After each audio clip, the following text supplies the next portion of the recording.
Same to ही बोलो, क्योंकि आत्मदेव भगवान उनके भीतर भी हैं, इसलिए हम उनके आत्मदेव भगवान के चरण छूते हैं। सब में आत्मा है जी। कह रहे हैं प्रकृति ने विकराल रूप ले रखा है, क्या इसमें हम मनुष्य के किए गए पापों का हाथ है? क्या हम इस विकराल प्रकृति के विकराल रूप को किस प्रकार से शांत कर सकते हैं? जी बिल्कुल। इस दुनिया में प्रकृति कहती है एक हाथ से ले दूसरे हाथ से दे। प्रकृति में आपने पेड़ लगाए तो पेड़ों ने आपको दिया, प्रकृति ने आपको यज्ञ हवन किए तो प्रकृति ने शुद्ध हवा, विषाणु रहित, बैक्टीरिया और वायरस रहित आपको शुद्ध वायु दी। अब आप किसी के साथ छेड़खानी करोगे, अधिक मात्रा में पहाड़ सुरंग बना दी, चौड़े चौड़े रोड बना दिए, तो जो पहाड़ की प्रकृति ने जो रचना बनाई थी वो रचना मानव ने अपने फायदे के लिए तोड़ दी, यूं खड़े कर दिए, तोड़ दिया, और प्रकृति ने अपने हिसाब से पहाड़ सेट किए थे। अब प्रकृति के साथ यदि हम कुछ छेड़खानी करेंगे, मॉडर्नाइजेशन होनी चाहिए लेकिन कोई मात्रा तो होगी ना। वृक्ष काट दिए, बड़ी बड़ी बिल्डिंग बना दी, बड़े बड़े चौड़े चौड़े रोड बनने चाहिए, लेकिन हिमालय क्षेत्र में, पहाड़ी क्षेत्र में भूमि वाला विकास नहीं हो सकता।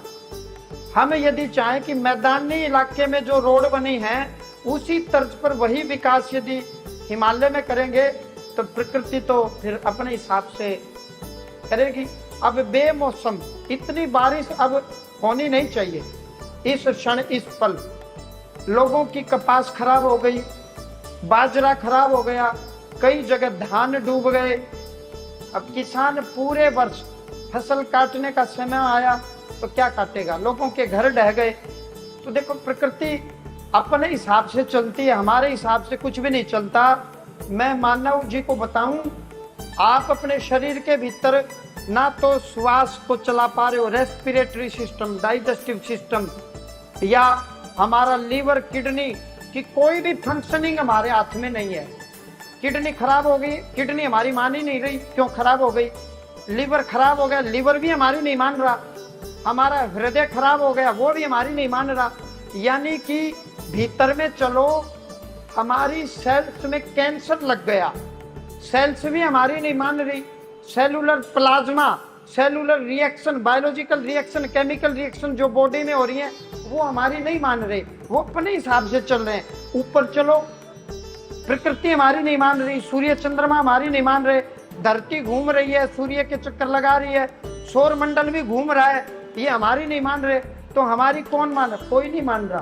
तो इसका मतलब ऋषियों ने ठीक कहा, निष्काम कर्म करो, क्योंकि कोई भी कर्म का फल या कर्म आपके हाथ में नहीं है।